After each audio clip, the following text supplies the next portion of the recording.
Ao longo desse vídeo eu quero explorar com você alguns temas que eu abordo dentro do concurso de pessoas, que é um dos módulos do nosso curso de teses na advocacia criminal.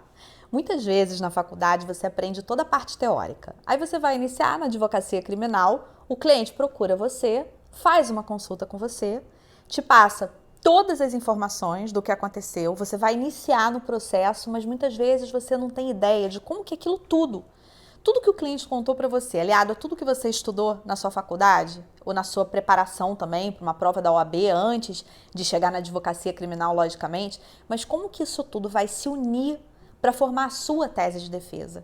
E nas peças processuais, pelo menos na maioria das peças processuais, é o caso, por exemplo, de alegações finais por memoriais, é o caso do recurso de apelação, é o caso em algumas teses de mérito na resposta à acusação. Você precisa saber exatamente como estruturar.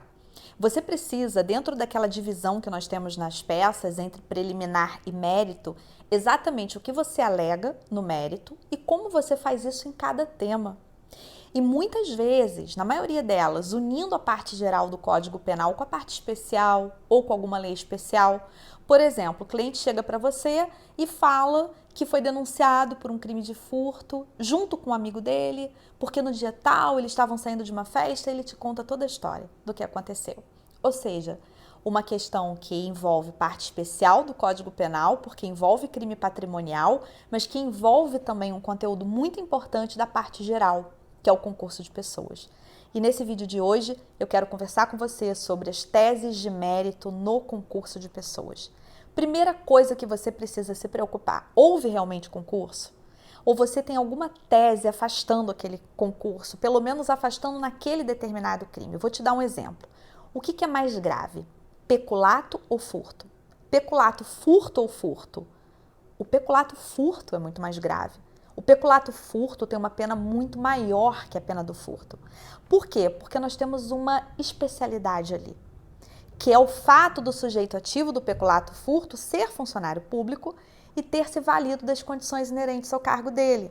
Portanto, essa maior reprovabilidade, esse desrespeito, inclusive, à moralidade administrativa e não somente ao patrimônio da administração pública, fazem com que o crime de peculato furto seja mais grave que o crime de furto. Aí imagine você que o cliente te procurou, narrando que foi denunciado por um peculato furto, porque ele entrou em uma determinada repartição e ajudou um amigo, um colega, vamos colocar assim, um colega, a subtrair alguns computadores daquela repartição. Só que ele vai te contando e no meio daquilo que ele te conta, ele diz para você que ele não sabia que esse colega era funcionário público, que ele não tinha a menor ideia, que ele nem sabia que ele tinha passado um dia em um concurso público. Ou seja, a partir do momento que ele não tem conhecimento, ele não pode responder por esse peculato furto. Mas como é que você organiza isso em sede de tese defensiva? Se você para pensar nos requisitos do concurso de pessoas, um dos requisitos do concurso é o vínculo psicológico, é o liame subjetivo. E esse liame subjetivo, ele na verdade, ele tem que alcançar tudo inerente ao tipo penal. Para eu responder por um peculato furto, eu tenho que querer ajudar o funcionário público a subtrair aquele bem da administração pública, que foi o caso concreto. Mas ainda tem outro fator aí, ainda teria uma outra tese de defesa que seria aliada ao concurso de pessoas também. Portanto, se uma pessoa ela não sabe que a outra é funcionária pública, ela não pode responder pelo mesmo crime que o funcionário público. Porque essa condição ela não vai se comunicar e aí a gente entra numa outra tese de defesa que é inerente também ao concurso de pessoas, que é o artigo 30 do Código Penal. E o que o artigo 30 diz pra gente? Que as circunstâncias e as condições de caráter pessoal, elas não se comunicam, salvo quando elementares do crime. O que significa isso? Vamos pensar de novo no crime de peculato furto. No peculato furto, ser funcionário público é claro que é uma condição de caráter pessoal. Só que ela é uma elementar do crime. Ela integra o tipo penal. Ela está lá escrita no artigo 312, parágrafo 1º. Isso significa que ela pode se comunicar. Mas para que ela se comunique, a outra pessoa tem que ter conhecimento, tem que ter ciência da qualidade de funcionário público.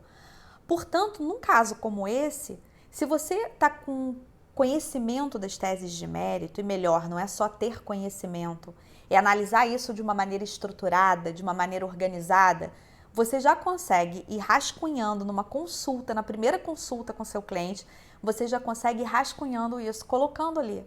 Olha, faltou requisito do concurso de pessoas, aqui faltou obediência ao artigo 30 do Código Penal. Sobre as circunstâncias de caráter pessoal, a regra que a gente tem no direito penal é que elas não se comunicam. Vou te dar um exemplo para você entender melhor. Se eu sou reincidente e eu cometo um crime junto com você, a minha reincidência, ela só vai agravar a minha pena. Ela não vai se comunicar a você. Agora, quando a condição de caráter pessoal, ela integra o tipo penal, como é o caso do peculato furto, aí isso muda um pouquinho a versão da história. Porque a partir desse momento, se eu estou ajudando uma pessoa que eu tenho consciência, que eu sei que é funcionária pública, aí eu posso responder pelo mesmo crime que ela. Diferente do caso concreto que a gente usou aqui. Se não tem consciência, então qual seria o correto ali? Que um deles respondesse pelo crime de peculato furto, quem? O funcionário público é que responderia. E o outro? O outro responderia meramente pelo crime de furto. Claro que você não vai dizer direto isso como tese de defesa. A gente também estuda isso tanto no nosso curso de prática na advocacia criminal, quanto no curso de teses de mérito na advocacia criminal. Você tem, na verdade, o princípio da eventualidade nas suas peças. Se você está elaborando alegações finais por memoriais, é lógico que primeiro você vai tentar tudo para gerar a absolvição do seu cliente. E por isso que é importante estudar isso também de maneira organizada. Por exemplo, no curso de teses na advocacia criminal, a gente vai estudando desde o início das teses, toda a parte principiológica, como e quando você pode alegar, por exemplo, o princípio da insignificância para excluir o crime. Depois disso, quais as situações que você tem de alegação de excludente de ilicitude, que também vão excluir o crime? Quais as hipóteses que vão afastar a culpabilidade, que também vai excluir o crime? Qual é o pedido correto em virtude disso? Qual a diferença para a punibilidade? Como é que você vai trabalhar isso? Dentro de que peças processuais? Em que situações? Eu vou convidar você para conhecer esses treinamentos, tá? Vou deixar o link. O curso de teses na advocacia criminal, a depender de quando você esteja assistindo o vídeo, ele está para ser lançado. Portanto, ele vai ser lançado no dia 17 de março de 2020. Se você está assistindo o vídeo antes dessa data, você pode entrar na lista de espera. Serão 50 vagas com condições super especiais.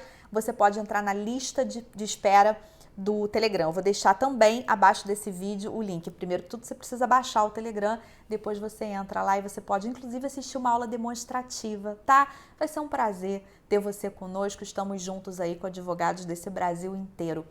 Grande beijo no seu coração, até o próximo vídeo. Para você continuar recebendo a notificação de vídeos novos, inscreva-se no canal, curta o vídeo e ative as notificações. Até o próximo.